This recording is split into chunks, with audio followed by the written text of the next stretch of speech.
time being, it's impossible for me to take my family back to the UK safely. Well, for a start, the only time that I've come back to the UK is... The palace did not merely close the door, it allegedly ripped away Harry's Sussex identity, barred Meghan from Britain forever, and forced Charles to choose the crown over his own son in one devastating final move. There was no ceremony, no applause, and certainly no warning when the order emerged from behind the sealed doors of Buckingham Palace. William sat opposite Charles as senior advisors watched the document resting on the table like a loaded weapon. Nobody rushed to speak. Nobody even moved. After years of tension involving Harry and Meghan, the silence suggested that every softer possibility had already been exhausted. The Duke of Sussex title represented one of Harry's last official connections to the institution he had abandoned, and removing it would turn an emotional separation into something brutally formal. Yet, in this dramatized account, the punishment did not stop there. Meghan would be permanently prohibited from entering United Kingdom territory. Charles lowered his eyes, raised the pen, and hesitated. Was this royal responsibility or a father's revenge disguised as procedure? Thousands of miles away, Harry opened the message at his California home, read it once, then read it again, seemingly hoping the words might rearrange themselves into something less catastrophic. They did not. Harry placed the phone face down as Meghan watched, instantly recognizing that the decision reached far beyond a title. Britain contained ceremonies, memories, history, and an entire chapter of their lives. Now that chapter appeared locked behind a border. Back inside Buckingham Palace, Charles finally signed. A courier approached, but Charles kept one hand pressed against the folder for several suspicious seconds before releasing it. William offered no celebration. Harry sent no response. Meghan stared at language that had redrawn her future. The order looked sudden, but nothing about the wounds beneath it was new. Years of resentment, fractured loyalties, collapsed peace attempts, and private bitterness had apparently been gathering behind the scenes until reconciliation became almost impossible. Long before titles became weapons and borders became barriers, 4 people were trapped inside one family disaster. Charles wanted peace without weakening the crown. William believed loyalty without consequences had become meaningless. Harry wanted freedom without permanent exile. Meghan wanted distance from palace life without having Britain erased from her future. When the room emptied, Charles opened a drawer and removed an old photograph showing Harry beside William, from a time before either brother understood how violently their paths might separate. Charles studied it, returned it, and shut the drawer. That tiny gesture felt explosive. The king had completed the order, but the father appeared unable to look at what the order had destroyed. For Harry, losing Sussex was not simply losing a royal label. It was watching another formal bridge to his family collapse. Meghan told Harry that the title wounded him, but permanent exclusion felt like a punishment aimed directly at her existence. Harry agreed that the order had targeted both of them, one blow against his status, another against their shared future. William, meanwhile, privately admitted to Catherine that permanent exclusion was far more severe than he had once imagined. William still believed consequences were necessary, especially because unresolved royal disputes could one day be inherited by his own reign, but Catherine recognized the truth beneath his careful words. Harry remained his brother. William refused to challenge the decision because too many reconciliation attempts had already disintegrated under suspicion, yet his silence carried grief rather than triumph. Harry opened his laptop and began writing in furious response, each sentence sharper than the last. Then Harry stopped, highlighted everything, and deleted it. Meghan followed when Harry walked away and asked whether he intended to fight. Harry answered with silence, and that silence pointed toward the real detonator, a final private meeting at Windsor where trust had not merely weakened, it had broken in the room. Charles, William, and Harry had gathered for one last attempt to define how Harry and Meghan would deal with the monarchy. William demanded confidentiality. Harry saw control. The paper required private negotiations and family disputes to remain private, but Harry believed signing it meant surrendering the right to speak about his own experiences. Charles pleaded for restraint. William demanded certainty. Harry pushed the document away. It was a quiet movement with volcanic consequences. Harry refused to sign. William rose. Charles ordered both sons to stop.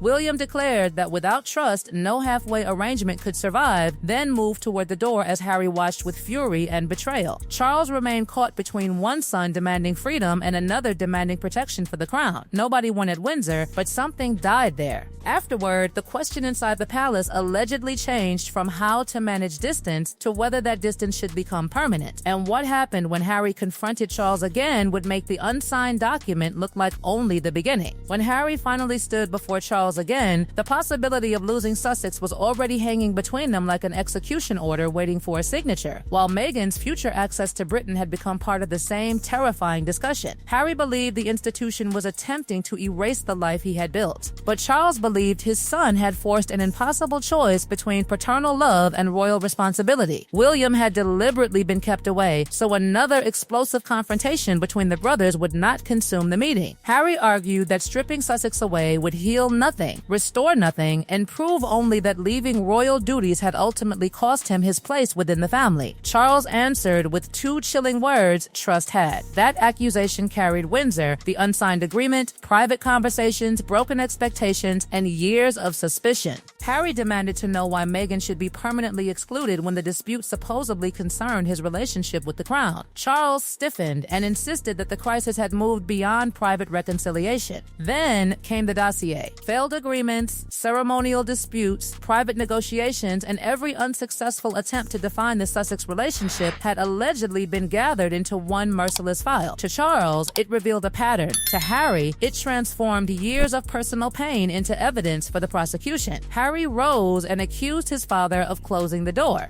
Charles replied that the door had been kept open repeatedly. Then silence. Cold, deliberate, devastating silence. Harry left convinced that his father had chosen the crown, but the threat still had to survive constitutional advice, government concerns, ceremonial practice, and palace procedure. Advisors separated the crisis into two punishments. Harry would lose the Sussex designation, while Meghan would face permanent exclusion from Britain. William studied the recommendations and paused when he reached the consequences for future ceremonies and Harry's children. Charles asked whether temporary restrictions might achieve the same clarity, but advisors warned that temporary measures would invite negotiation and restart uncertainty. William refused to demand the harshest outcome, telling Charles that the monarch and the father would have to live with whatever came next. Charles removed the temporary proposal and placed the permanent order inside the final folder. The consequences arrived with brutal speed. Palace staff altered correspondence, seating plans, ceremonial lists, internal briefings, and web references, turning a family rupture into an official reality. Meghan read the final paragraph and asked whether the restriction included family emergencies. Harry quietly answered that it included everything: weddings, funerals, illnesses, private crises. Every future return could force Harry to enter Britain alone while Meghan remained thousands of miles away. No private exception could be guaranteed, meaning no desperate telephone call or whispered family promise could unlock the barrier. Harry removed an embossed Sussex folder from a cabinet, stared at its crest, then returned it without destroying it. He was furious, but he was not ready to let go. Harry drafted multiple responses, including one controlled objection and another condemning the palace decision, yet Meghan asked the question that punctured his anger: if Harry recovered the title, would that restore William, restore Charles, or restore his sense of belonging? Harry had no answer. Meghan refused to let their future be defined by a country she had been forbidden to enter. Harry folded the statement and placed it beneath his laptop. By sunrise, however, headlines had exploded across London. Crowds gathered outside Buckingham Palace as commentators debated whether Charles had protected the monarchy or punished his family. William asked only how his father was coping. A fictional Daily Chronicle headline declared the final break, while a handwritten card beside the palace gates carried a simpler verdict: families should never reach this point. Harry and Meghan watched from California without releasing the statement. Charles did not reverse course. William did not intervene. Later, Charles touched the old photograph inside his drawer, but did not remove it. Harry finally opened the Sussex folder, saved the family photograph hidden inside, and placed the empty folder into storage. The distinction was haunting. Harry released the designation without erasing the people connected to it. Meghan watched silently as the palace secured its authority and the couple surrendered their last formal bridge to royal life. Yet the unanswered question remained darker than any headline: had the monarchy finally ended the war, or merely created a wound that would return at the next wedding, funeral, illness, or royal crisis?